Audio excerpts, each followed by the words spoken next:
Good morning, good afternoon, good evening, and good night. Welcome to LeetCode.com. Today I will be giving some of the tricks of the trade that I've learned from using this site for a little bit, and some tips that I have in order to make the best use of LeetCode.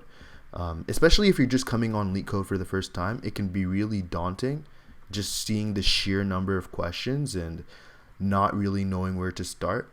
I remember when I started my first LeetCode journey, it was TwoSum, which is where most people start, and I had no idea how to do anything. Like if I come to TwoSum even, I could probably look through the history and see just how abysmal my first attempts were. Like if I scroll down and keep scrolling and keep scrolling, like it starts with compilation error after compilation error as I tried to remember basic C++.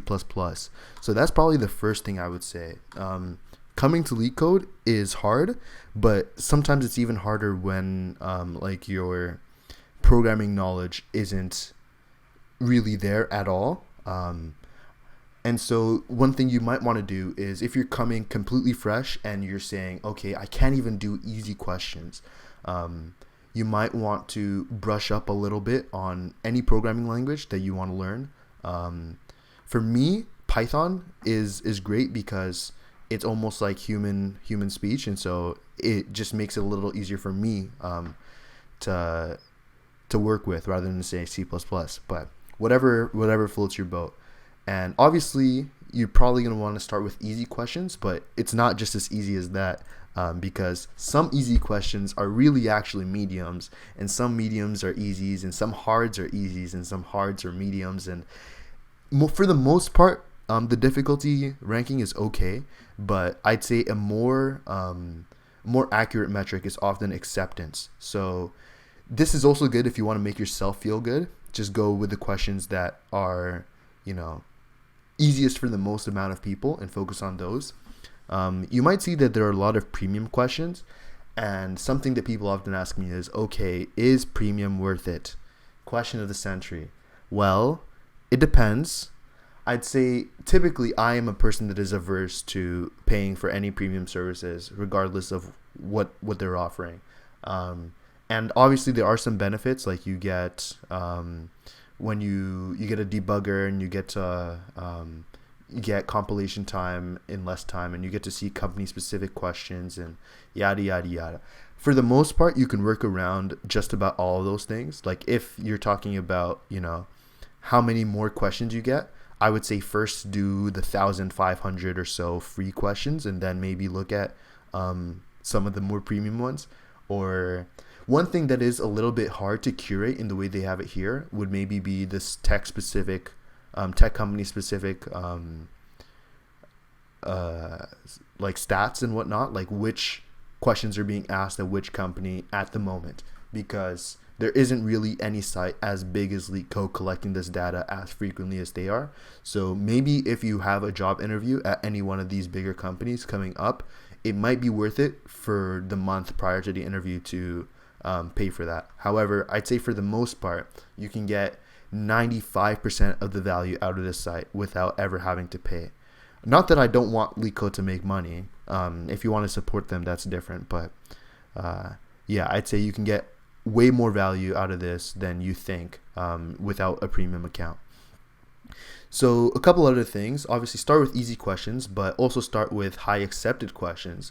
And also, when you come to a question, during actual interviews, you are often timed. So I don't do this as often, especially nowadays, but you might want to set like a time limit, just so you're not sitting at a question for 3 hours, which I've done many times, and banging your head against the wall because you can't solve it.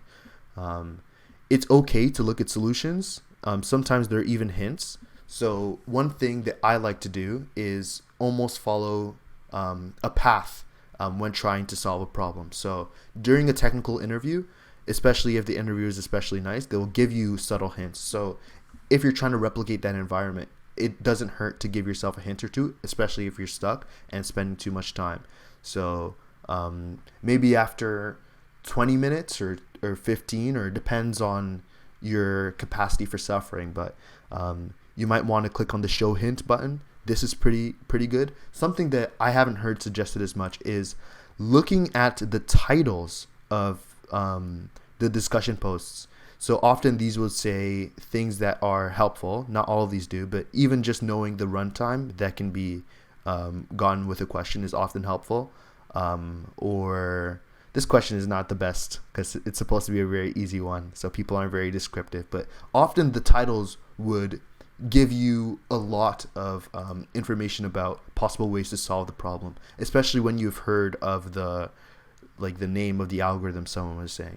But taking that all back, without diving into the semantics, one thing I like to do is look at the hints, and then come to the discussion post, look at the titles. If I still can't figure it out, these discussion posts are wonderful. There are great members of the community that come together and curate like beautiful, well-explained things. Obviously, for this question, it might be harder to find them. But if I go to just Broken Calculator, which is one I had to solve today, you'll see that often the top answers have in-depth and descriptive and well-explained solutions. And then obviously their discussion. So I love this website. That's why I use it as much as I do. But if you don't love it, that's completely fine too.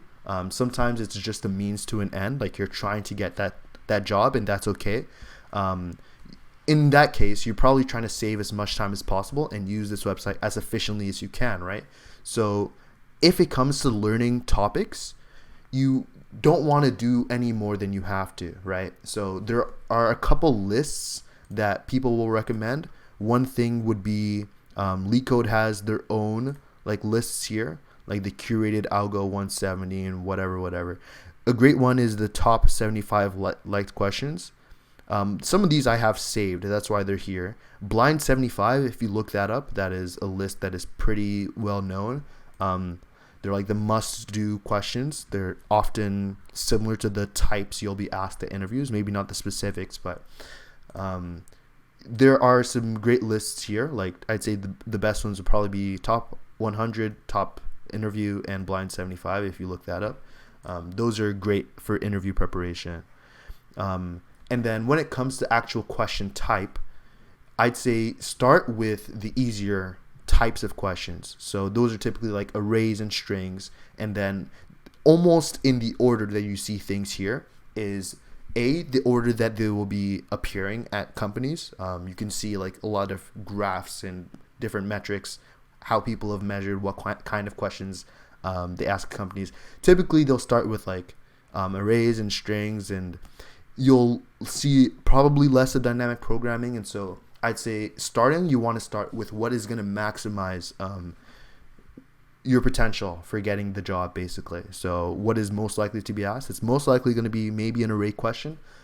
That's another thing why maybe this is worth it, because you can know what specifically the company might ask. But you can do that on Reddit, for instance, for free as well. So there are other resources. And when it comes to a topic, one thing I think is very valuable for learning and actually retaining information is doing more than one question of a topic. So some people have a rule where you do a week of a single topic. I think that that's a good idea. So if I am learning, for instance, about breadth first search, I will just dedicate this 1 week to breadth first search and breadth first search alone. And what that does is it allows you to see patterns. Basically, all of these questions are just slight variations of themselves. And at one point, after doing a couple of these, it will, at least for me, it like clicks in your brain and you're like, oh yeah, it's just the same thing. And that is the case for just about all of these types of questions. Obviously, there are some that have specific tricks to them or are very complicated and have a lot of like edge cases and stuff. And one way you can find questions like that is by the upvote rate. So you'll have like thumbs ups and thumbs down on questions. And this will give you a hint as to how bad of a question it is, basically, how fair it is. Some interviewers will ask you unfair questions, but at least from my limited experience, most are pretty fair, as in they aren't asking things with very specific say mathematical knowledge that you could just, most interviewers aim to have questions that you can come up with by thinking deeply and maybe getting some hints, and just through conversation and deep thought can actually be reasonably came up with in a period of time. At least that's the goal I find for most software interviews. Some other tips. So start with the easy questions, and then you want to eventually get up to mediums. I'd say most companies are asking you medium questions. You will have a couple hards thrown in there, but mediums is, like, I'd say, a comfortable level to be at. That might take you 30 questions, that might take you 200 questions until you're pretty comfortable with solving medium LeetCode questions. You can go into the hards, that is completely fine, but at that point you have to look at diminishing returns, right? Like, are you in this for the love of the craft? Do you just actually love doing these types of questions, or are you just trying to get a job? And those are very different things, right? So those are the main things I can think of off the top of my head. If you guys have any other questions or any specifics you want me to go deeper about, like maybe any specific study plans that I recommend, or going more in depth into the premium discussion, I'm willing to do any and all of that. Or if this video sucked, let me know too. Any questions, feel free to leave them down below. Thanks for watching and have a great day.